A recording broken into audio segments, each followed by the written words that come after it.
Okay, and you said that you are in the US and your company is also in Europe and the other founder in Germany. So where are you actually active? Are you only focused on the US, on US companies with US processing, or do you also work with other entities and do also processing around the world? Or do you think, for example, US processing is enough to sell all over the world? What's usually your recommendation and on which countries are you focused? Really everywhere. Most of my customers are not in the US. I'd say 90% of my customers are out of the US trying to sell into the US. I think there's tremendous value because I'm kind of like that, the boots on the ground in the US and giving them the direct insights and intel. And then, if customers, they have time zone needs or something like that, we kind of share customers or mutually work with customers with my partners in Europe. So again, we kind of work everywhere. Most of the customers, like across our portfolio, yeah, most of them are outside the US. I'm just kind of like that boots on the ground here and giving them those real life insights for US rules and regulations.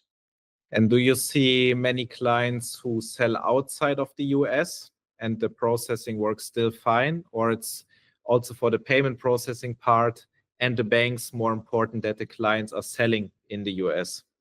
Oh, yeah, both ways. Like we vetted all of our providers. We kind of pressure tested them, I would say.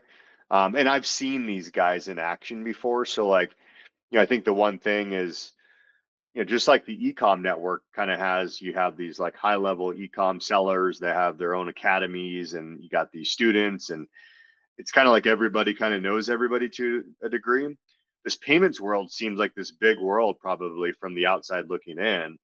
I kind of know everybody, which is great, right? Because I can go in and and if I don't know somebody there, I typically will know somebody that knows one of them, right? So it kind of all works together, right? So like I'm able to kind of be that direct connection without you having to go and form that relationship. So I've seen them like in action processors. I've seen, the people that work for these companies, like they're very trustworthy. So like we only work with like, the best processors and ones that aren't scammy and have these random holds and stuff. Okay, that's great. In e-commerce, are there particular industries or niches that you prefer to work with? I mean, we really work with anything. I mean, if it's a physical good, that's kind of like our core. It could be any physical good. We don't work a lot with digital goods. We do work with a lot of creators. Digital meaning like, subscription, like SaaS, right? So like software. Um, we just, most of our clients are not doing software, right? Or selling software or digital products.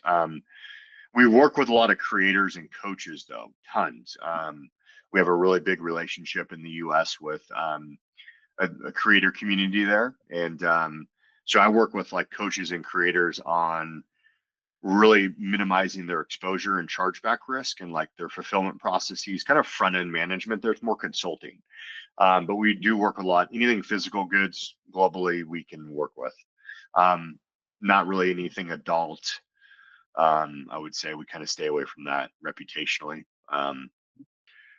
Yeah, anything high risk stuff like you mentioned, like you have a client that is more in the high risk space that we're working with, but we basically can whatever you're selling physical good, like we'll find a home for it.